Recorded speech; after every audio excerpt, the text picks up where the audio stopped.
How to send crypto on Coinbase. In order to send crypto on Coinbase, open up Coinbase and log into your account. At the bottom right corner, you'll find a transfer icon.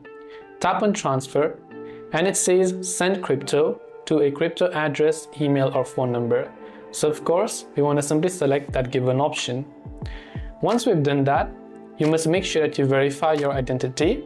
And once you verify your identity, you'll be asked to enter the deposit address to which you want to send the crypto to, or any of the other Coinbase account by entering their email or phone number. Once you've confirmed it, you can select the crypto that you wish to send, and once you select the crypto you wish to send, you can simply confirm the details and confirm the transaction.